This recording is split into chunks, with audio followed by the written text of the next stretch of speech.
اللہ تعالیٰ قیامت کے دن دنیا کو ایک بوڑھی عورت کی شکل میں کھڑا کریں گے، بہت کبھی صورت ہوگی، اور پھر فرمائیں گے کہ جب سے میں نے تمہیں پیدا کیا میں نے تمہیں کبھی رحمت کی نظر سے نہیں دیکھا، ایک مرتبہ بھی نہیں دیکھا، میں اب بھی تمہاری طرف نہیں دیکھنا چاہتا، اس کو لے جاؤ جہنم میں۔ جب اس بڑھیا کو گھسیٹ کے جہنم میں لے جانے لگیں گے فرشتے، تو وہ بڑھیا اس وقت کہے گی اللہ ایک میری فریاد ہے۔ پوچھا جائے گا کیا؟ اللہ آپ کے محبوب صلی اللہ علیہ وسلم نے کہا تھا المرء مع من احب، بندہ اسی کے ساتھ ہوگا جس سے اس کو محبت ہوگی۔ اے اللہ میرے بھی تو چاہنے والے دنیا میں بہت تھے، اللہ اعلان کروا دیں گے تھے جو دنیا سے محبت کرنے والے تھے سب اس کے ساتھ ملا کر جہنم میں ڈال دیا جائے۔ اچھا مزے کی بات سنیں کہ اگر ایک دفعہ سبحان اللہ حرم میں کہے تو شریعت کہتی ہے کہ 1,00,000 کا ثواب، تو 1260 ضرب 1,00,000 126 ملین زمینیں ایک مرتبہ سبحان اللہ کہنے پر اللہ آخرت میں اتنی بڑی جنت دیتے ہیں کہ وہ 126 ملین زمینوں کے برابر ہے۔ سوچئے ہم اپنا کتنا بڑا نقصان کر رہے ہیں۔ نبی علیہ السلام نے فرمایا ہر انسان کی جو مسلمان کی جو زمین آخرت میں ہے وہ پلین زمین ہے، اس کی جتنی عبادت ہوگی اتنا اس کو اللہ تعالیٰ بنائیں گے اور سجائیں گے۔ چنانچہ ایک حدیث پاک میں آتا ہے ایک بندے کا گھر بن رہا ہوتا ہے سونے چاندی کی اینٹوں سے اور مشک کے اس کے سیمنٹ لگ رہا ہوتا ہے، فرشتے کام بند کر دیتے ہیں۔ دوسرے فرشتے پوچھتے ہیں آپ نے کام کیوں بند کیا؟ وہ کہتے ہیں بندے نے عبادت کرنی چھوڑ دی، ہمارے پاس را میٹیریل ختم ہو گیا، ہم نے بھی کام بند کر دیا ہے۔ دوبارہ پھر بندہ عبادت شروع کرتا ہے، پھر مکان بننے لگ جاتا ہے۔ اب اگر ہماری عبادت پر وہ را میٹیریل پہنچنا ہے، ہم کتنا را میٹیریل بھیجتے ہیں؟ جس کا گھر بن رہا ہوتا ہے تو وہ تو را میٹیریل کی کمی نہیں ہونے دیتا، ہمیں یاد ہی نہیں ہوتا۔ اللہ اکبر کبیرہ، ساری عمر کما کے تو 3 کمروں کا گھر نہیں خرید سکتے، یہ تو دنیا کی زندگی ہے، اور یہاں چند بار سبحان اللہ پڑھو اللہ تعالیٰ ملین زمینوں کے برابر جنت کا ٹکڑا عطا فرما دیتے ہیں۔ تو قبر ہماری منزل ہے، غفلت اس کی رکاوٹ ہے، آخرت ہماری منزل ہے اور دنیا اس کی رکاوٹ ہے۔ اب تیسری بات کہ اللہ رب العزت کی معرفت یا اللہ سے تعلق حاصل کرنا یہ ہماری منزل ہے اور ہمارا نفس اس کی رکاوٹ ہے۔ اللہ ہماری منزل ہے اور نفس اس کی رکاوٹ ہے۔ 2 طرح کی پوجا ہوتی ہے، ایک ہے اللہ کی پوجا کہ ہر حال میں اللہ کی منشا کو پورا کرے، ایک ہے کہ نہیں اچھی لگی تو بات کر لی، اور اگر طبیعت کے خلاف ہے شریعت کا حکم تو طبیعت پہ عمل کر لیا، یہ نفس کی غلامی ہوتی ہے۔ یاد رکھیں زر پرستی، زن پرستی، شہوت پرستی، بت پرستی، نفس پرستی، یہ تمام کی تمام بت پرستی کی اقسام ہیں، خدا پرستی کوئی اور چیز ہے۔ اللہ کو پوجنا یعنی اللہ کی ہر حال میں ماننا یہ الگ چیز ہے۔ ایک بات ذہن میں رکھیے، اس دنیا میں اللہ رب العزت کے بعد جتنی نفس کی پوجا کی گئی اتنی پوجا کسی اور بت کی نہیں کی گئی۔ انسان نے سب سے زیادہ اپنے نفس کو پوجا ہے اللہ کے بعد۔ قرآن مجید میں فرمایا اَفَرَأَيْتَ مَنِ اتَّخَذَ إِلَٰهَهُ هَوَاهُ، کیا دیکھا آپ نے اسے جس نے اپنی خواہشات کو اپنا معبود بنا لیا؟ تو قرآن پاک سے ثابت ہو رہا ہے کہ انسان اپنے خواہشات کی پوجا شروع کر دیتا ہے، وہ خدا کا پجاری نہیں رہتا، وہ نفس کا پجاری ہوتا ہے۔ ہمیں فیصلہ کرنا ہے کہ ہم کس کے پجاری ہیں۔ اگر ہم بد نظری کرتے ہیں ہم حکم خدا کو چھوڑ کر نفس کی مانتے ہیں، اگر انٹرنیٹ پہ بیٹھ کے غیر عورتوں کو دیکھتے ہیں ہم اللہ کی نہیں مانتے، ہم نفس کی مانتے ہیں، اگر ہم موقع آنے پہ جھوٹ بول دیتے ہیں خدا کی نہیں مانتے، نفس کی مانتے ہیں، اگر ہم اپنے مسلمان بھائی کو دھوکہ دے دیتے ہیں ہم خدا کی نہیں مان رہے، ہم نفس کی مانتے ہیں، تو ہمارا معبود پھر خدا نہ رہا، ہمارا معبود تو نفس بن گیا۔ گو زبان سے ہم کہیں کہ اللہ ہمارا معبود ہے مگر اللہ کے دفتروں میں تو ہم نفس کے پجاری ہیں۔ دیکھنا تو یہ ہے کہ اللہ کے دفتر میں کیا لکھا گیا۔ چنانچہ عزیز بستامی رحمۃ اللہ فرماتے ہیں کہ میں نے خواب میں اللہ تعالیٰ کا دیدار کیا تو میں نے کہا اے اللہ میں آپ تک آنا چاہتا ہوں۔ فرمایا دع نفسک وتعال، اچھا اپنے نفس کو چھوڑ دو تم میرے تک پہنچ جاؤ گے۔ تو بائزید بستامی رحمۃ اللہ کہا کرتے تھے جنت 2 قدم ہے، جنت 2 قدم ہے، اپنی محفل میں فرماتے تھے جنت 2 قدم ہے۔ کسی نے کہا حضرت کیا مانا جنت 2 قدم ہے؟ فرمایا دوست پہلا قدم اپنے نفس پہ رکھ لے، تیرا دوسرا قدم جنت پہنچے گا۔ تو ہمیں اپنی نفس کی خواہشات کو توڑنا ہے جو شریعت کے خلاف ہے۔ جب تک ان خواہشات کو نہیں توڑیں گے اس وقت تک ہم اللہ کے فرما برداروں میں شامل نہیں ہو سکیں گے۔ چنانچہ آج کے دور میں غیر محرم کا فتنہ یہ تمام فتنوں سے بڑھ گیا ہے، ٹاپ پہ ہے۔ عورت کے دل میں شیطان ڈالتا ہے کہ بن سنور کے نکلو، وہ بیچاری بے پردہ بن سنور کے نکلتی ہے اپنے حسن کی زکات نکالنے کے لیے۔ حدیث پاک میں آتا ہے بے پردہ عورت جب گھر سے نکلتی ہے شیطان کا ایک گروپ اس کے پیچھے لگ جاتا ہے، وہ لوگوں کو متوجہ کرتا ہے، لوگوں دیکھو اس کو۔ اب لوگ اس کو دیکھتے ہیں تو عورت سے بے پردگی کروائی شیطان نے اور مرد سے بد نظری کروائی، نتیجہ کیا ہوا؟ یہ بھی گناہگار وہ بھی گناہگار۔ اور آج کل تو نوجوان بچے اور بچیوں کو لگتا ہے کہ بس ایک ہی چیز کی تلاش ہے۔ ایک وقت تھا جب نوجوان آپس میں ایک دوسرے سے عہد کرتے تھے، اتنی تہجد پڑھا کریں گے، اتنا روزہ رکھیں گے، اتنی تلاوت کریں گے، اس میں مقابلہ ہوتا تھا۔ آج تو یا انٹرنیٹ ہے یا فیس بک ہے، اسی کے اوپر وقت گزرتا جا رہا ہے۔ نتیجہ یہ ہے کہ آج ہر انسان اپنی خواہش کو پوری کرنے میں لگا ہے الا ماشاء اللہ۔ ایک زمانہ تھا صرف نوجوانوں کے اوپر بندے کو فکر ہوتی تھی کہ ذرا کچی سی عمر ہے بہک نہ جائیں، آج تو بوڑھوں کا پتہ نہیں ہے۔ ایک نوجوان میرے پاس آیا، اس کی عمر 18 سال تھی، زاروں قطار رونے لگا، اتنا رو رہا تھا کہ میرا جی چاہ رہا تھا اگر کوئی کام میرے بس میں ہوتا نا تو میں بچے کے آنسو پوچھ لیتا، میں اس کام کو کر دیتا۔ میں نے اس کو کہا بچہ تم کیوں اتنا رو رہے ہو، کیا ہوا؟ کہنے لگا میری دادوں کے لیے دعا کریں۔ 18 سال کا نوجوان بچہ نیک دادوں کے لیے رو رہا ہے، کیا ہوا؟ کہنے لگا 2-3 سال سے دادا ابو فوت ہو گئے اور میری دادو انٹرنیٹ پہ روزانہ 2 سے 3 گھنٹے بیٹھ کر ننگی تصویریں دیکھتی ہے۔ آج بچہ آ رہا ہے اپنی دادوں کے بارے میں پریشان ہو کر، وہی زمانہ آ گیا، بوڑھے بھی فتنے سے محفوظ نہیں رہے۔ تو اللہ رب العزت ہماری منزل ہے اور اس کی رکاوٹ نفس ہے۔ ہم نفس کے پجاری ہیں یا نہیں؟ ایک کوئک کوسچن اپنے دل میں تھوڑی دیر کے لیے سوچئے، ہم سیل فون کا غلط استعمال کرتے ہیں یا نہیں؟ ہم انٹرنیٹ کا غلط استعمال کرتے ہیں یا نہیں؟ اسی وقت ہمارا من جواب دے دے گا تم پکی بات ہے تم نفس کے غلام۔ اگر غیر محرم کے میسیجز کا انتظار، اگر انٹرنیٹ پہ انہی کے ساتھ تعلق، اس کا مطلب یہ ہے کہ پھر ہم اپنے نفس کی پوجا میں لگے ہوئے ہیں۔ تو اللہ رب العزت ہماری منزل ہے۔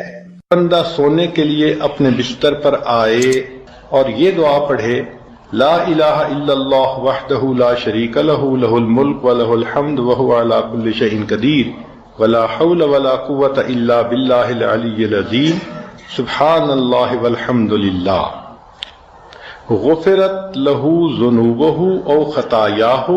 اس دعا کے پڑھنے سے اس بندے کے گناہ اور خطائیں معاف کر دی جاتی ہیں۔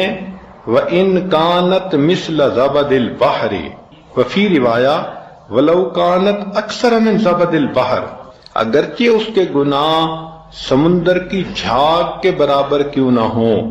اور ایک روایت میں ہے کہ سمندر کی جھاگ سے بھی زیادہ ہوں گے پھر بھی اس کے گناہ معاف کر دیے جائیں گے۔ تو اب اس دعا کو پڑھنا زندگی کا معمول بنا لیں۔ کس قدر آسان ہے اللہ رب العزت کی نعمتوں کو لینا۔ چنانچہ ایک دوسرا عمل بھی ہے، وہ بھی لیٹتے وقت کیا جاتا ہے، یک نہ شد دو شد، ایک نہیں بلکہ 2 عمل۔ چنانچہ ابو سعید خدری رضی اللہ تعالیٰ عنہ روایت کرتے ہیں، کنز المال میں یہ حدیث مبارکہ ہے کہ جب کوئی بندہ لیٹنے کے لیے اپنے بستر پہ آئے اور پڑھے استغفر اللہ الذی لا الہ الا هو الحی القیوم واتوب الیہ 3 مرات، 3 مرتبہ یہ پڑھ لے، غفرت لہ ذنوبہ، اس کے گناہ معاف ہو جاتے ہیں۔ وَإِن كَانَتْ مِثْلَ زَبَدِ الْبَحْرِ، اگرچہ وہ سمندر کی جھاگ کے برابر ہوں۔ وَإِن كَانَتْ عَدَدَ وَرَقِ الشَّجَرِ، اگرچہ ساری دنیا کے درختوں کے پتوں کے برابر ہوں۔ وَإِن كَانَتْ عَدَدَ رَمْلٍ عَالِجٍ، اگرچہ ساری دنیا کی ریت کے ذرات کے برابر کیوں نہ ہوں، اللہ سب کو معاف فرما دیتے۔ اللہ اکبر کبیرہ، وہ کتنا کریم پروردگار ہے کہ جس نے اپنے بندوں کو بخشنے کے لیے کیا کیا آسانیاں پیدا کر دی ہیں کہ 3 مرتبہ یہ استغفار پڑھ کر انسان کے سارے گناہ معاف ہونے کی بشارتیں. اور اب ہمیں یہ احساس ہوگا کہ ہم کتنے نالائق ہیں اور کتنے بے وقوف ہیں کہ زندگی کا اتنا عرصہ ان دعاؤں کو پڑھے بغیر ہم نے گزار دیا. unparalleled loss، بہت بڑا نقصان کر لیا. ہمیں واقعی اس پہ بہت شرمندہ ہونا چاہیے اللہ کے سامنے اور بہت افسوس کرنا چاہیے، اور آئندہ اس چیز کی امپورٹنس کو دل میں بٹھا کے ان اعمال کو باقاعدگی سے کرنے کا اہتمام کرنا چاہیے.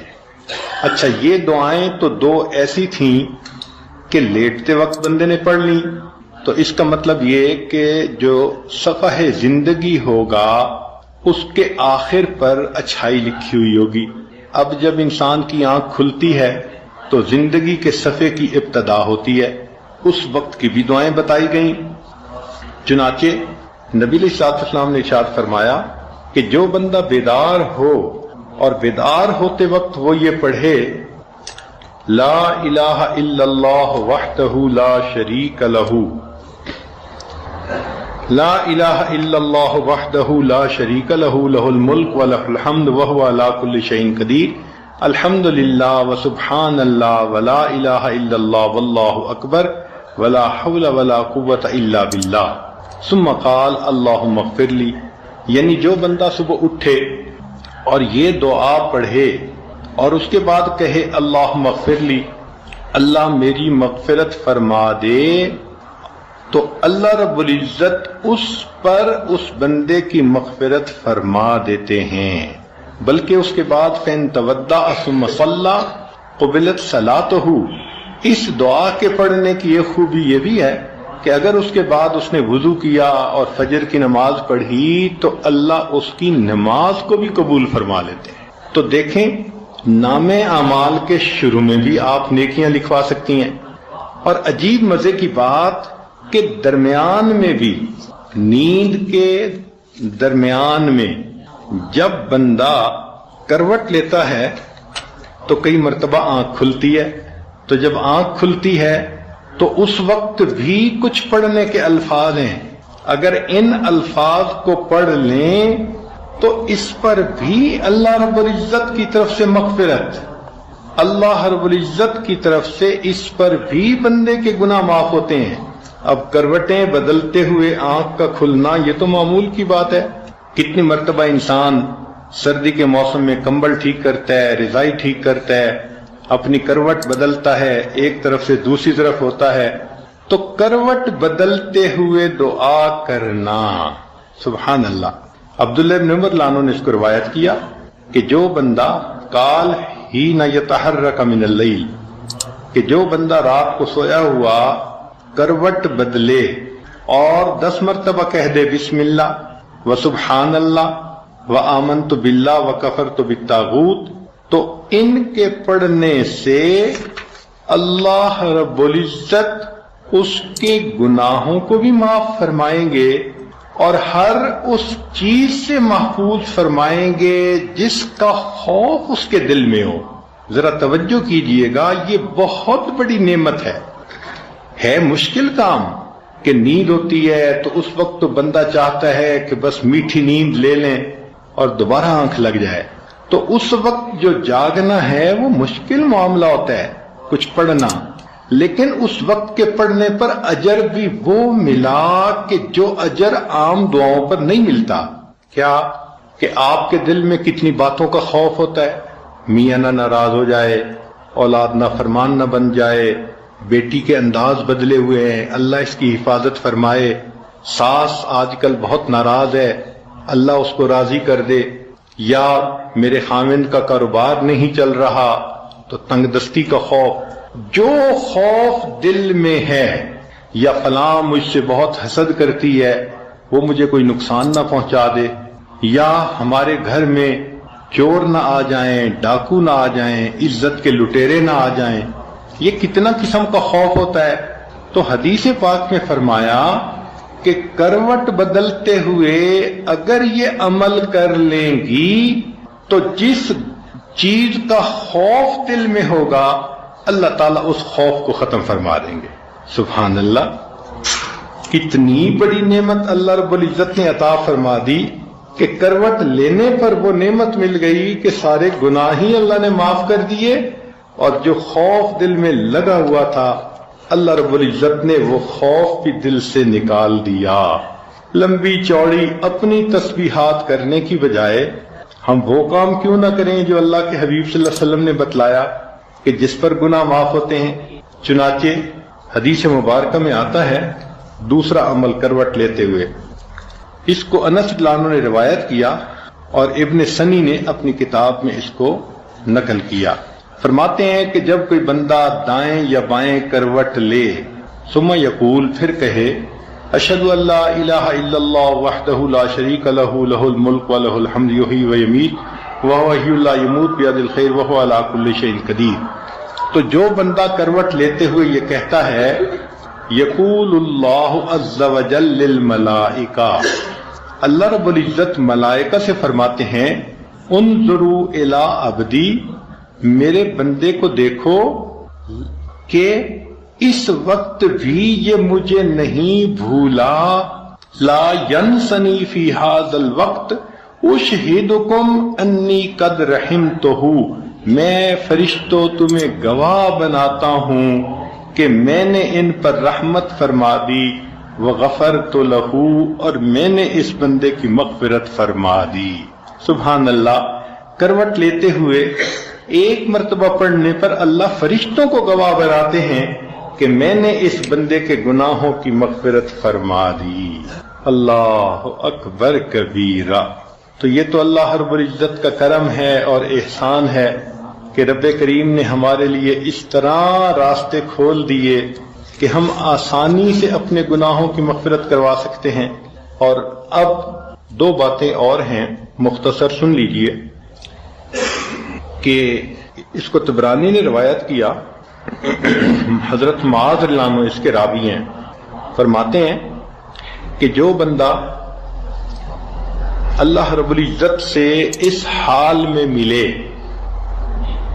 کہ وہ اللہ سے حسن ظن رکھتا ہو، مغفرت کی امید رکھتا ہو، چنانچہ حدیث پاک میں فرمایا ان شئتم، اگر تم چاہو، انبأتکم، میں تمہیں بتا دوں، اول ما یقول اللہ للمؤمنین یوم القیامہ، کہ اللہ تعالیٰ قیامت کے دن ایمان والوں سے سب سے پہلے کیا بات کہیں گے، وَأَوَّلُ مَا يَقُولُونَ، اور یہ اللہ کو کیا کہیں گے، فَإِنَّ اللَّهَ يَقُولُ لِلْمُؤْمِنِينَ، اللہ تعالیٰ ایمان والوں کو قیامت کے دن یہ فرمائیں گے حل احببتم لقائی، کیا تمہیں مجھ سے ملاقات کرنا پسند تھا، فیقولون، ایمان والے جواب دیں گے نعم یا ربنا، اے پروردگار ہمیں آپ سے ملنا بہت پسند تھا، ہم دعائیں مانگتے تھے، اداس ہوتے تھے، اور میری تو 40 نسلوں کو بھی پرواہ نہیں ہے۔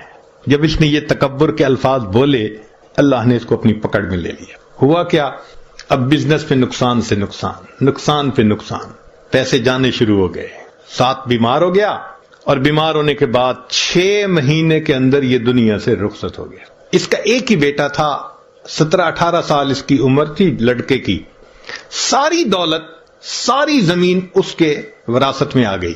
اب جب مال بھی ہو اور جوانی بھی ہو تو پھر اس قسم کے لوگ بھی قریب ہو جاتے ہیں جو شراب اور شباب والے ہوں، چنانچہ اس کو انہوں نے برے رستے پہ ڈال دیا۔ اب یہ کبھی اس کے ساتھ رات گزار رہا ہے، کبھی اس کے ساتھ رات گزار رہا ہے، کسی نے اس کو اور بڑے شہر میں پہنچا دیا، پینے پلانے کی بھی عادت ڈال دی۔ اب بینک کا جتنا پیسہ تھا وہ لٹنے لگ گیا۔ کسی نے اسے کہا یہاں کیا دیکھو گے، ذرا باہر نکل کے دنیا دیکھو، تو اس نے اس کو کسی باہر کے ملک کا راستہ دکھا دیا کہ وہاں کے نائٹ کلب میں کیا ہوتا ہے۔ اب وہاں جا کے یہ پیسے لٹانے لگ گیا۔ 1-2 سال کی بات ہے، سب بینک اکاؤنٹ زیرو، اور بیماریوں کا بھی مریض ہو گیا۔ جب روز عیاشی کرنی ہے اور متعدد بار کرنی ہے تو نتیجہ کیا ہوگا، بیماریاں، نوجوان بچہ ہے مگر بیمار، اب زمینیں بچ گئیں، یہ کیا کرتا؟ زمین کا ٹکڑا بیچتا، جو پیسے ملتے پھر باہر کا ٹرپ لگاتا، پھر آ کے زمین کا اگلا ٹکڑا بیچتا۔ کچھ چند سالوں کے بعد ایک ایسا وقت بھی آیا، اس کی ساری زمینیں بک گئیں، ایک مکان رہ گیا تھا۔ پھر یہ اپنے نشے سے نہیں رہ سکتا تھا، پیسے کی ضرورت تھی، ایک وقت آیا اس نے اپنا ذاتی مکان بھی بیچ دیا، مال بھی ختم، جائیداد بھی ختم، ذاتی مکان بھی بک گیا، اب رہنے کی بھی جگہ نہیں تھی۔ چنانچہ ایک وہ وقت بھی آیا جس شہر کے چوک میں کھڑے ہو کر اس کے باپ نے تکبر کا بول بولا تھا، میری 40 نسلوں کو بھی پرواہ نہیں، اسی چوک میں کھڑا ہو کر اس کا بیٹا لوگوں سے بھیک مانگا کرتا تھا۔ اللہ نے دکھا دیا، میں دینا جانتا ہوں، میں لینا بھی جانتا ہوں، تمہارا بیٹا یہیں کھڑے ہو کر لوگوں سے بھیک مانگا کرے گا۔ اس کو نکیر کہتے ہیں، نقد سزا۔ یہ سزا کی پہلی قسم ہے۔ ایک ہوتا ہے تاخیر، کہ نقد سزا تو نہیں ملتی مگر مہلت مل جاتی ہے توبہ کرنے کے لیے، اگر توبہ نہ کرے تو پھر کچھ وقت کے بعد پھر سزا ملتی ہے۔ تلبیس ابلیس میں ابن جوزی رحمت اللہ علیہ نے واقعہ لکھا ہے کہ ایک نوجوان تھا، حافظ قرآن تھا، اس نے شہوت کی نظر کسی غیر پر ڈالی اور اس کا نتیجہ کیا نکلا کہ 20 سال کے بعد قرآن مجید اس کے سینے سے نکال لیا گیا، بھول گیا قرآن پاک۔ یہ تاخیر ہوتی ہے کہ سزا تو ملتی ہے مگر ڈیلے ٹائم کے ساتھ ملتی ہے، چند دن لگیں، چند مہینے لگیں، چند سال لگیں، مگر سزا ملتی ہے، اس کو تاخیر کہتے ہیں۔ چنانچہ ہم اپنے بچپن میں اپنے محلے میں ایک بوڑھی عورت کو دیکھا کرتے تھے، وہ پاگل تھی، بچے اس کو تنگ کرتے تھے، کنکر مارتے تھے، تو مجھے میری امی کہتی تھی بیٹا اس کو کبھی نہ تنگ کرنا، کبھی کنکر نہ مارنا۔ تو میں ہمیشہ کھڑے ہو کے، چھوٹا بچہ تھا، اس کو دیکھا کرتا تھا کہ یہ کیوں ایسے پاگل سی ہے، دیوانی سی ہے۔ جب بڑے ہوئے تو پھر والدہ نے اس کا قصہ سنایا، کہنے لگی کہ یہ ہمارے محلے کی ایک اچھے گھرانے کی خاتون تھی، جوان العمر تھی، اللہ نے اس کو بیٹا دیا، بیٹا بھی بڑا خوبصورت، گھر کے کام میں لگی ہوئی تھی۔ اب بچہ اپنی ماں سے بہت اٹیچڈ تھا، کچھ بچے ہوتے ہیں نا گود کا چسکا ہوتا ہے کہ ہر وقت ماں ہی گود میں اٹھائے رکھے، وہ بھی اسی قسم کا بچہ تھا۔ اس عورت نے کوئی کام سمیٹنا تھا تو یہ اس بچے کو فیڈر دے کے لٹا کر گئی کہ تم اب جو ہے نا لیٹ جانا، اب باہر مت آنا، مجھے کام سمیٹنا ہے۔ اور بچہ فیڈر پہ کے پھر باہر، وہ تو معصوم بچہ تھا، چھوٹا تھا، تو ماں اس کو پھر لے کے آئی اور کہا کہ تم مجھے بہت تنگ کر رہے ہو، اب بالکل میرے پیچھے مت آنا۔ بچہ پھر آ گیا، اب اس کو غصہ آ گیا اور غصہ کنٹرول نہ ہوا تو یہ بچے پہ برسنے لگی، اس کو بہت سخت سست کہا، میں تجھے سلا کے آئی تھی، کیوں میرے پیچھے آ گیا، تنگ کرتا ہے مجھے، سویا سو ہی جاتا تو اچھا تھا۔ جب اس نے یہ الفاظ کہہ دیے نا کہ تو سویا سو ہی جاتا تو اچھا تھا، اللہ کی پکڑ آ گئی۔ مگر اللہ نے اس وقت اس کے بیٹے کو موت نہیں دی، دعا قبول کر لی کہ یہ بد دعا تمہاری زبان سے نکلی نا بیٹے کے بارے میں، غصے میں آ کے، اس کو تو ہم قبول کر لیتے ہیں، ابھی اس کو موت نہیں دیتے۔ اب وہ بچہ بڑا ہوا، لکھا پڑھا، وہ اسکول کا سب سے انٹیلیجنٹ بچہ، وہ کالج میں اسکالرشپ پانے والا بچہ۔ جب وہ فائنل ماسٹر ڈگری کر کے آیا تو اس نے بزنس شروع کیا، اتنا اچھا بزنس چلا اس کا کہ پورے شہر کے لوگ اس بچے کی مثالیں دیتے تھے کہ دیکھو اتنے اچھے اخلاق والا، تحمل مزاجی والا، خوش مزاج، اچھے بچہ، اتنا اچھا اس کا بزنس ہے۔ لوگ اس کی شکل دیکھتے تھے، تمنا کرتے تھے کہ میری بیٹی کا رشتہ اس سے ہو جائے، بہن کا رشتہ اس سے ہو جائے۔ وہ ایسا نوجوان بچہ تھا۔ لوگ اپنے بیٹوں کو مثالیں دیتے تھے، بیٹا ایسا بننا۔ لو جی، بالکل جب جوانی کا وقت تھا، اب ماں نے اس کے لیے اپنے ہی رشتہ داروں میں کوئی بہت خوبصورت بچی حور پری ڈھونڈی، پھر اس کے لیے بڑی تیاریاں، پیسے کی کمی نہیں تھی۔ جب سب چیزوں کی تیاری ہو گئی اور شادی میں ابھی صرف 3 دن تھے، اللہ کی شان کہ بچہ اپنے ہی گھر میں چل رہا تھا، فرش دھویا تھا اور ابھی گیلا تھا، پاؤں جو پھسلا، یہ نوجوان سر کے بل گرا اور اس کی موت آ گئی۔ اللہ نے پھل کو پکنے دیا، جب پھل پک پک کے تیار ہو گیا، تب اللہ نے پھل کاٹا، اب تجھے سمجھ لگے گی کہ تو نے میری کس نعمت کی ناقدری کی تھی۔ ماں کے ذہن پہ اتنا صدمہ اس کی موت کا ہوا کہ وہ ذہنی توازن کھو بیٹھی، وہ گلیوں کے اندر بس تن کے چنا کرتی تھی۔ تو کبھی نقد سزا ملتی ہے نکیر، اور کبھی اس میں تاخیر ہو جاتی ہے۔ آج بہنیں چھوٹی چھوٹی بات پہ بھائیوں کو بد دعائیں دے دیتی ہیں، اور پھر بڑے ہو کے انہی کے لیے پھر بیٹھی رو رہی ہوتی ہیں، حضرت میرے بھائی کے لیے دعا کریں وہ نیک بن جائے، میرے بھائی کے لیے دعا کریں اس کی شادی کی زندگی میں مشکلات ہیں۔ بھائی کیوں بد دعا دی تھی؟ تو گناہوں کی سزا کی دوسری قسم تاخیر کہلاتی ہے، اور ایک اور بھی صورت کہ گناہ تو کیے جوانی میں، اللہ نے بڑھاپے میں بیوی کو نافرمان بنا دیا۔ یا اللہ، جتنی یہ اذیت ہوتی ہے نا کہ جوان اولاد ہو جائے اور وہ ماں کے ساتھ ہو، اور ماں اور اولاد سب ایک طرف اور اکیلا بوڑھا ایک طرف، اور وہ سب نافرمان ہو اس کے، جتنا بڑھاپا ذلیل خوار ہوتا ہے نا وہ بوڑھا بتا بھی نہیں سکتا۔ تو بڑھاپے میں اللہ تعالیٰ نافرمان بنا دیتے ہیں اولاد کو، بیوی کو، یہ تاخیر کہلاتی ہے۔ ایک تیسری چیز ہوتی ہے، اس کو کہتے ہیں خفیہ تدبیر۔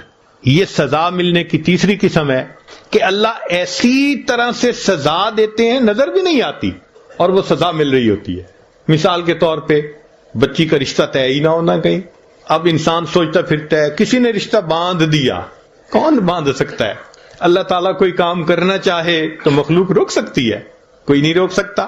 تو ایسی طرح سے سزا ملتی ہے کہ بندہ اس کو فیل بھی نہیں کرتا کہ میرے گناہوں کا وبال ہے۔ چنانچہ بنی اسرائیل کے ایک عالم تھے، وہ کسی گناہ میں ملوث ہو گئے، چونکہ عالم تھے، پتہ تو ان کو تھا کہ گناہ کا وبال ہونا ہے، تو گناہ بھی کرتے تھے ڈرتے بھی تھے، گناہ بھی کرتے تھے ڈرتے بھی تھے، واچفل بھی رہتے تھے کہ پتہ نہیں گناہ کی وجہ سے میرے اوپر کیا کوئی مصیبت آ جائے، مگر نفس سے مجبور تھے، گناہ بھی کرتے تھے اور پریشان بھی رہتے تھے۔ 1 سال گزر گیا۔ 1 سال کے بعد انہوں نے دعا مانگتے ہوئے یہ الفاظ کہے کہ اللہ، میں اپنے نفس کے ہاتھوں مجبور ہو کے گناہ کرتا ہوں، تو کتنا مہربان ہے، تو نے مجھے اپنی نعمتوں سے محروم نہ کیا۔ اللہ نے دل میں ڈالا کہ میرے بندے تو نعمت سے محروم ہوا تجھے پتہ نہیں ہے۔ تو وہ بڑے حیران ہوئے، میں کس نعمت سے محروم ہوا؟ تو پھر ان کے دل میں اللہ نے یہ بات ڈالی، جس دل سے تو نے یہ گناہ کرنا شروع کر دیا، ہم نے اس دن سے رات کے آخری پہر کے مناجات کی لذت سے تمہیں محروم کر دیا۔ ان کو خیال ہی نہیں تھا کہ اتنے سالوں سے مجھے کبھی تہجد میں رونا ہی نہیں آیا۔ تو سزا ملتی ہے مگر خفیہ تدبیر ہوتی ہے اللہ کی۔ ہر گناہ کی سزا ان 3 میں سے کسی نہ کسی صورت میں ضرور ملتی ہے، یا تو نکیر ہوگی، یا پھر تاخیر ہوگی، یا پھر خفیہ تدبیر ہوگی، بچ نہیں سکتے۔ اب اگر یہ یقین ذہن میں آ جائے کہ یہ ہو کے رہنا ہے تو پھر انسان گناہوں سے بچے گا۔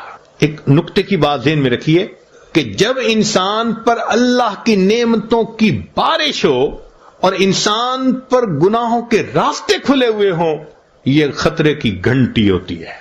جب اللہ کی نعمتوں کی بہتات ہو اور انسان کے لیے گناہ کے راستے بھی کھل جائیں، یہ خطرے کی گھنٹی ہوتی ہے۔ اس کا مطلب یہ ہے کہ ڈھیل دی جا رہی ہے تاکہ فلما نسوا ما ذکروا بہ فتحنا علیہم ابواب کل شیء۔ اللہ فرماتے ہیں بنی اسرائیل جب وہ بھول گئے جو ان کو نصیحت کی گئی تھی، ہم نے ہر چیز کے دروازے کھول دیے، حتیٰ کہ وہ اچھی طرح غافل ہو گئے۔ پھر کیا ہوا؟ اخذناہم بغتتاً، ہم نے اچانک ان کو اپنی پکڑ میں لے لیا۔ حدیث مبارکہ ہے ما ملا ابن آدم وعاء شر من بطن، کہ پیٹ کے برتن کے بھرنے سے زیادہ برا اور کوئی برتن نہیں ہے۔ نبی علیہ السلام نے ارشاد فرمایا کہ حسب للرجل اکلات، کہ بندے کے لیے چند لقمے کافی ہیں، یقمن صلبہ، کہ جس سے اس کی کمر سیدھی رہے۔ ایک حدیث پاک میں نبی علیہ السلام نے ارشاد فرمایا ان اکثر الناس شبعا فی الدنیا اطولهم جوعا فی الاخرہ، کہ جو لوگ دنیا میں اکثر پیٹ بھرے رہیں گے وہ قیامت کے دن اکثر خالی پیٹ رہیں گے۔ سیدہ صدیقہ رضی اللہ عنہا فرماتی ہیں ما شبع فی یوم مرتین من خبز بر حتی لاحق اللہ، کہ نبی علیہ السلام نے اپنی نبوت کی زندگی میں ایک دن میں 2 مرتبہ پیٹ بھر کر کھانا نہیں کھایا۔ نبوت کی پوری زندگی میں ایک دن میں 2 مرتبہ کھانا پیٹ بھر کر نہیں کھایا، اور ہمارے ہاں تو ماشاء اللہ سارا دن ہی سلسلہ چلتا رہتا ہے۔ اس لیے سیدہ صدیقہ نے فرماتی ہیں فَإِنَّ الْقَوْمَ لَمَّا شَبِعَتْ بُطُونُهُمْ، کہ جب لوگ اپنے پیٹ بھر لیتے ہیں تو پھر ان کے بدن کے اندر سستی آ جاتی ہے، دل سخت ہو جاتے ہیں، وَحَجَمَتْ شَهْوَاتُهُمْ، اور ان کی شہوات ہجوم کرتی ہیں۔ جتنا زیادہ کھائیں گے اتنا انسان کے اندر شہوت زیادہ بڑھے گی۔ شریعت کا اصول کتنا پیارا ہے کہ نبی علیہ السلام نے ارشاد فرمایا کہ ابن آدم کے لیے بہتر یہ ہے کہ جب کھانا کھائے فَثُلُثُ طَعَامٌ، تو تیسرا حصہ کھانا کھائے، وَثُلُثُ شَرَابٌ، تیسرا حصہ پانی پیے، اور تیسرا حصہ ہوا کے لیے چھوڑ دے۔ حضرت عمر رضی اللہ عنہ کے بارے میں آتا ہے کہ آپ ایک کھانے میں 11 لقمے کھایا کرتے تھے۔ محمد بن واسع فرماتے ہیں من قل طعمہ فہم و افہم، کہ جو بندہ کم کھانا کھاتا ہے وہ بات سمجھتا بھی ہے اور وہ بات سمجھا بھی سکتا ہے۔ عمر بن قیس فرماتے ہیں کہ تم پیٹ بھر کے مت کھانا کھاؤ، اس سے دل سخت ہو جاتا ہے۔ ابو ایوب سختیانی رحمۃ اللہ فرماتے ہیں کثرت الاکل داء البطن، کہ زیادہ کھانا بدن کے لیے بیماری ہوتی ہے۔ حسن بصری رحمۃ اللہ علیہ نے ایک بہت خوبصورت بات کی، فرماتے تھے کہ کھانا سیدنا آدم علیہ السلام کے لیے جنت میں ابتلا تھا، اور اولاد آدم کے لیے یہ دنیا میں ابتلا ہے۔ اسی کی وجہ سے اکثر لوگ گناہوں کے مرتکب ہوتے ہیں، زیادہ کھانے کی وجہ سے۔ یوسف بن اسبات رحمۃ اللہ علیہ فرماتے ہیں الجوع رأس کل بر فی الارض، زمین پر جو نیکی کی جاتی ہے بھوک ان کی یعنی اس کی بنیاد ہوتی ہے، تو جو آدمی بھوکا رہتا ہے وہ زیادہ نیکوں کی زندگی گزار سکتا ہے۔ سیدہ صدیقہ عنہا فرماتی ہیں کہ نبی علیہ السلام پر کئی مرتبہ پورا مہینہ ایسا گزر جاتا تھا کہ اسودین پہ گزارا ہوتا تھا۔ اسودین کا مطلب 2 کالی چیزیں، الماء والتمر، پانی اور کھجور۔ اور آج کل کے نوجوان بھی اسودین پر جیتے ہیں، ایک چاکلیٹ اور ایک پیپسی۔ اب اگر انسان مناسب انداز سے کھانا کھائے تو اس کی صحت اچھی رہے گی۔ اس کے لیے سب سے بہترین طریقہ یہ ہے کہ کھانا کم کھایا جائے۔ ہماری شریعت اتنی خوبصورت ہے کہ سال میں 1 مرتبہ رمضان کے روزے رکھوائے گئے۔ یہ جو فاسٹنگ ہے اس کے اتنے فائدے ہیں کہ کوئی حد نہیں۔ مجھے ایک مرتبہ امریکہ میں ایک ڈاکٹر ملا جو عیسائی تھا، بات چیت کرتے ہوئے کہنے لگا کہ آپ لوگ روزے رکھتے ہیں؟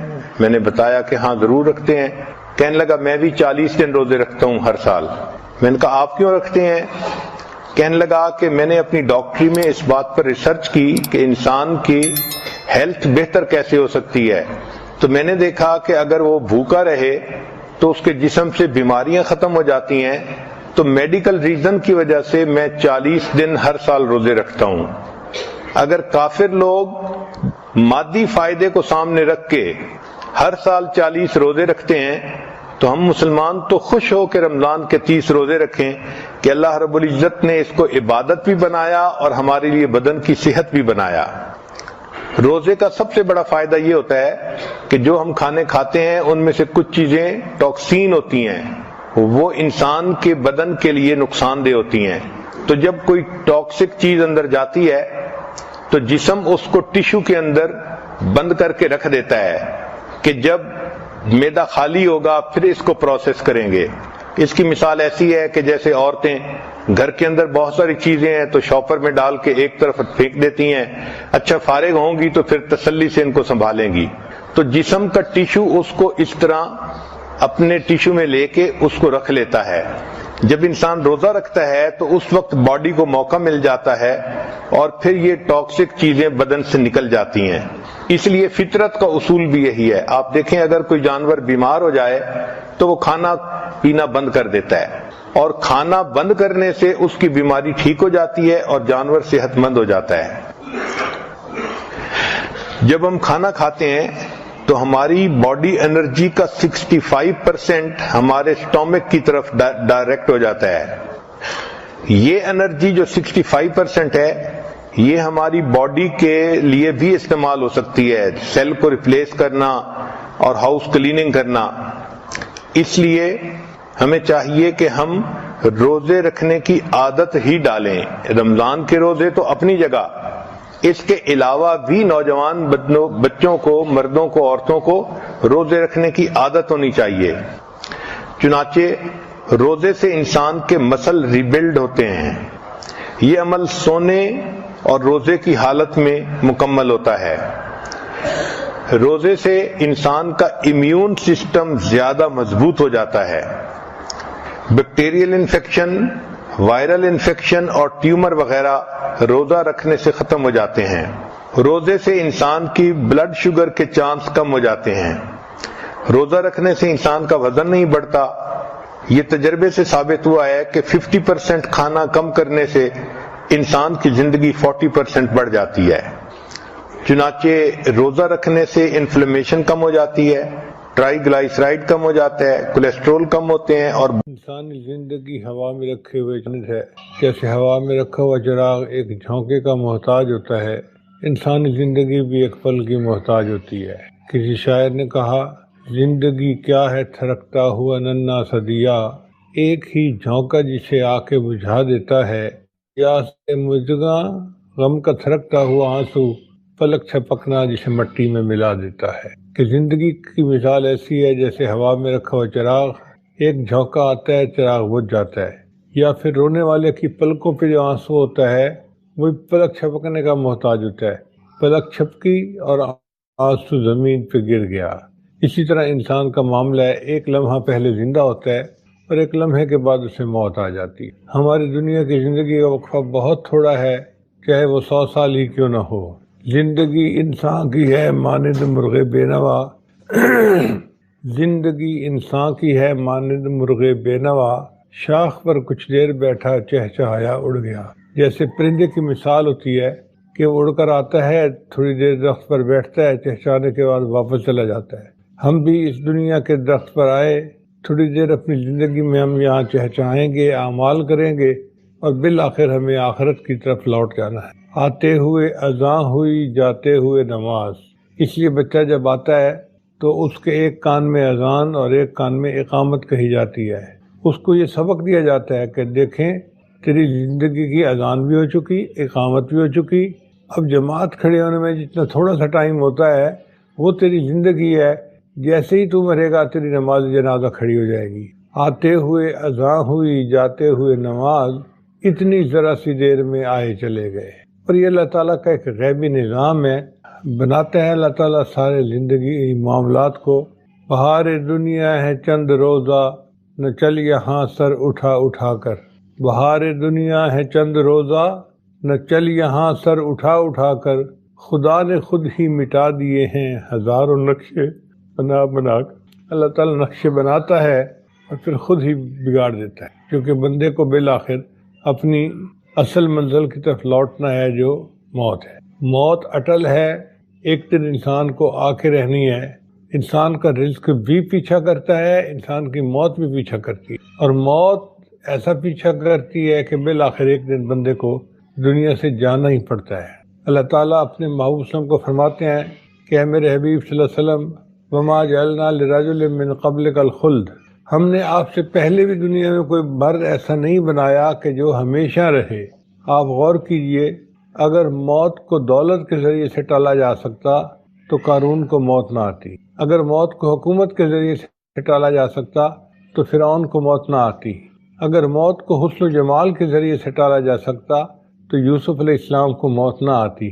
اگر موت کو اخلاق عظیمہ کے ذریعے سے ٹالا جا سکتا تو ہمارے آقا صلی اللہ علیہ وسلم کو کبھی موت نہ آتی. اگر موت کو محبتوں کے ذریعے سے ٹالا جا سکتا، کوئی ماں اپنی آنکھوں کے سامنے جوان بیٹے کو نہ مرنے دیتی. اگر ماں کو اگر وفاؤں کے ذریعے سے موت کو ٹالا جا سکتا، کوئی بیوی اپنی آنکھوں کے سامنے جوان خاوند کو نہ مرنے دیتی. مگر ہم نے تو ایسے منظر دنیا میں دیکھے ہیں، جوان بیٹا لیٹا ہوا ہوتا ہے اور بوڑھی ماں اپنے تھرکتے ہاتھوں کے ساتھ اس کی آنکھوں کو بند کر رہی ہوتی ہے۔ اس ماں نے کبھی سوچا بھی نہ تھا کہ میری زندگی میں ایسا وقت آئے گا کہ میں خود اپنے بیٹے کی آنکھیں بند کروں گی، مگر اللہ کا یہ بنایا ہوا نظام ایسا ہے کہ انسان کو اس کے سامنے سر تسلیم خم کرنے کے سوا چارہ نہیں۔ اس کا ایک ہی طریقہ ہے کہ انسان اپنی موت کے لیے تیار رہے۔ چنانچہ چند نوجوان نبی اسلام کی خدمت میں حاضر ہوئے اور کہنے لگے، اے اللہ کے حبیب صلی اللہ علیہ وسلم، من اکیس الناس وحزم الناس، انسانوں میں سب سے زیادہ عقل مند اور سب سے زیادہ سمجھدار کون ہے؟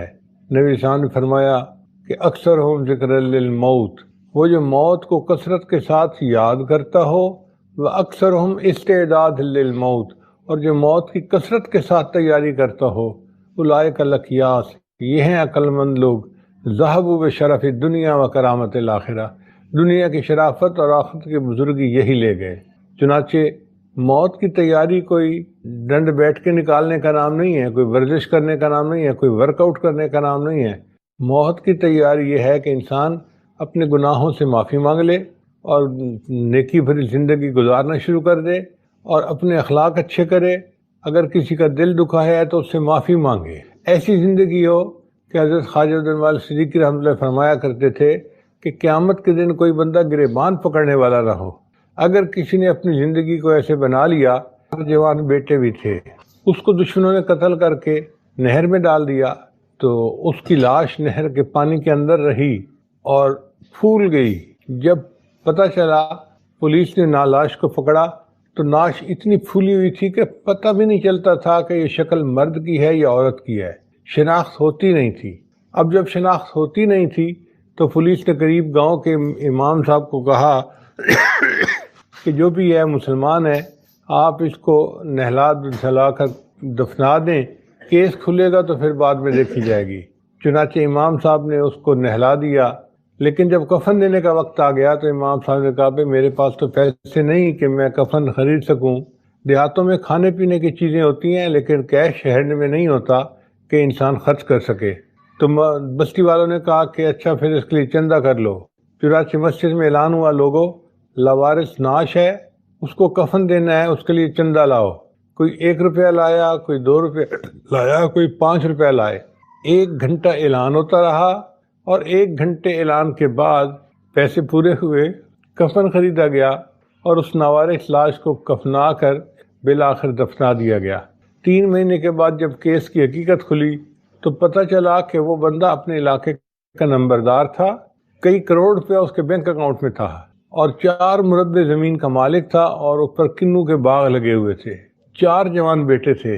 اس بندے نے زندگی میں کبھی نہیں سوچا ہوگا کہ میں جب مروں گا تو چندے کا کفن لے کے دنیا سے جاؤں گا۔ تو موت برحق ہے، کفن کے ملنے میں شک ہے۔ حضرت علی اللہ عنہ فرمایا کرتے تھے کہ موت کی تکلیف انسان کو کینچیوں سے کتر دینے سے زیادہ سخت ہوتی ہے، انسان کو موت کی تکلیف دیگ میں بھون دینے سے زیادہ سخت ہوتی ہے۔ چنانچہ ایک اللہ کے ولی فوت ہوئے تو ان سے پوچھا گیا، جی کہ آپ نے موت کو کیسے پایا؟ کہنے لگے، ایسے لگتا تھا جیسے زندہ بکری ہے جس کی کھال اتاری جا رہی ہے۔ آپ خود غور کریں، اگر کچن میں کام کرتے ہوئے کبھی چھوٹی سی انگلی جل جائے تو کتنی درد ہوتی ہے۔ یہ درد کیوں ہوتی ہے؟ کہ جو جسم کے سیل جلے ان میں سے روح باقی جسم کے اندر سمٹ گئی۔ اگر تھوڑے سے حصے سے روح سمٹ جائے تو اتنی تکلیف ہے، جب پورے جسم سے روح سمٹے گی تو پھر کیا حال ہوگا؟ ہاں، ایک طریقہ ہے ان تکالیف سے بچنے کا، اور وہ طریقہ ہے کہ انسان گناہوں سے بچ کے زندگی گزارے، نیکی کی زندگی گزارے، دین کی خدمت والی زندگی گزارے۔ چنانچہ حدیث مبارکہ میں آتا ہے کہ جب کسی مومن کی موت آتی ہے تو ملک الموت اپنے ساتھ فرشتوں کی ایک جماعت کو لے کر آتے ہیں اور جنت کا ایک رومال لے کر آتے ہیں اور وہ اس کے سینے پر رکھ دیتے ہیں۔ یہ انستھیزیا ہے، جو جنت کا انستھیزیا اس بندے کو مل رہا ہے تاکہ اس کو تکلیف ہی نہ ہو آپریشن ہونے کی، اور پھر اس کی روح کو نکالتے ہیں اس طرح کہ جس طرح جسم مکھن میں سے بال نکال لیا جاتا ہے۔ ایسے اللہ والوں کو موت کی تکلیف نہیں محسوس ہوتی، بلکہ حدیث پاک میں تو آتا ہے کہ جو شہید ہوتے ہیں ان کو تو موت کے وقت مزہ آتا ہے اپنی روح کے نکلنے کا۔ چنانچہ حدیث پاک میں ہے کہ جنت میں اللہ تعالیٰ جنتیوں سے پوچھیں گے کہ کیا تمہیں کسی نعمت کی ضرورت ہے؟ سب کہیں گے، یا اللہ، آپ نے تو ہمیں چھوٹی سی خدائی دے دی، جو سوچتے ہیں وہ ہمیں مل جاتا ہے، اب ہمیں کسی چیز کی ضرورت نہیں. ایک ان میں سے شہید ہوگا، وہ ہاتھ کھڑا کرے گا، یا اللہ مجھے ایک چیز کی ضرورت ہے. اللہ پوچھیں گے بھائی تجھے جنت میں کس چیز کی ضرورت ہے؟ اس نے کہا دنیا کی وہ چیز یاد آتی ہے کہ جب مجھے آپ کے راستے میں شہید کیا گیا تھا تو میری روح نکالتے ہوئے جو مجھے لطف آیا تھا وہ مزہ مجھے جنت میں بھی نہیں آ رہا. میرا دل چاہتا ہے اللہ تو مجھے زندہ کر، ثم احیا ثم اقتل، میں زندہ ہوں پھر مجھے قتل کیا جائے، پھر مجھے زندہ کیا جائے، پھر قتل کیا جائے، اور وہ مجھے مزہ آتا رہے اپنی جان اللہ کے راستے میں پیش کرنے کا. تو اللہ والوں کو موت کے وقت یوں لذت ملتی ہے. چنانچہ پچھلے چند دنوں نے ہمارے قریب میں ایک واقعہ پیش آیا. ہماری ایک معلمہ جو ہمارے اپنے جامعہ میں پڑھاتی تھی اس کی وفات ہو گئی. عمر تو اس کی 36-37 سال ہی تھی، مگر تقریباً 30 سال اس نے ہمارے جامعہ میں پڑھایا. باجی جان سمیہ ان کا نام تھا. سارا دن قرآن پڑھتی تھی، پڑھاتی تھی اور قرآن کے گلشن میں زندگی گزارتی تھی، بلکہ اس کی تو رہائش ہی مدرسے کے اندر تھی. ابھی چند دن ہی یہ زخم ہمیں لگا تھا کہ ایک اور واقعہ پیش آ گیا.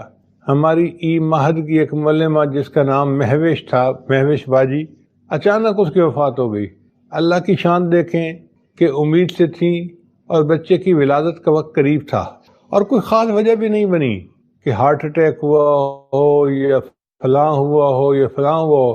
گھر میں ہی تھیں. 1 گھنٹہ پہلے تک تو وہ اپنی بہن سے بات کرتی رہی ہیں اور اپنے پیریڈ پڑھاتی رہی ہیں. یعنی جانا اس دن بھی اس نے فل کلاسیں لیں. اب آپ بتائیے، ایک جوان بچی ہے، 2 چھوٹے چھوٹے بچے بھی اس کے پاس ہیں، ایک بچہ پیٹ میں ہے، اور پھر وہ دین کا کام کر رہی ہے، لگی ہوئی ہے. اس نے پورے ایمہد کا لوڈ اپنے اوپر اٹھایا ہوا تھا. ہم تو اس کی ہمت پہ حیران ہیں. اس نے کتنی اچھی موت کی تیاری کی اور اپنے اللہ کو منایا کہ اپنے اللہ کو راضی کر کے دنیا سے چلی گئی. میں نے جب اس کی وفات کی خبر سنی تو میرے لیے تو ایک سکتے کا عالم تھا، اور میری زبان سے نکلا بٹ مارولس اینڈنگ. اللہ نے اس کو کتنی پیاری موت عطا فرمائی. پھر میں نے کہا اپنی وائف کو کہ another success story، کہ ہماری جماعت کی معلمات میں ایک اور سکسیس سٹوری ہے جو اللہ نے ہمیں اپنی آنکھوں کے سامنے دکھا دی. اللہ تعالیٰ اس کی محنت کو قبول کرے، اور جس محبت اور لگن کے ساتھ اس نے دین کا کام کیا، کھانا پینا، بچے، گھر کے کام، یہ سب کچھ اس کے ذمے تھا. اس کو کوئی ہیلپ نہیں تھی، گھر میں نوکرانیاں نہیں تھیں، سارے کام خود کرتی تھی. جوان خامد بھی ہے، پھر اس کے باوجود دین کا اتنا کام یوں لگتا ہے کہ اللہ نے اس کے راستے ہموار کر دیے تھے کہ میری بندی تیری مہلت تھوڑی ہے، تو جلدی جلدی اپنے سارے کام سمیٹ لے اور میرے پاس آ جا. چنانچہ حدیث مبارکہ میں آتا ہے کہ من احب لقاء اللہ احب اللہ لقاءہ، جو اللہ سے ملاقات کو پسند کرتا ہے اللہ اس سے ملاقات کر کے خوش ہو جاتے ہیں.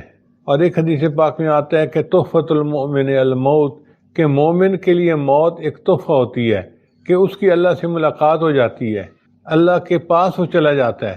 تم اس میں کوئی شک نہیں کہ مہوش باجی اللہ کے پاس تو چلی گئی، لیکن ہمارے دل بڑے غمزدہ ہیں، اس لیے کہ قریب رہتے ہوئے جو دلوں میں محبتیں ہوتی ہیں تو انسان ان محبتوں کی وجہ سے مس کرتا ہے، انسان ان محبتوں کی وجہ سے اداس ہو جاتا ہے.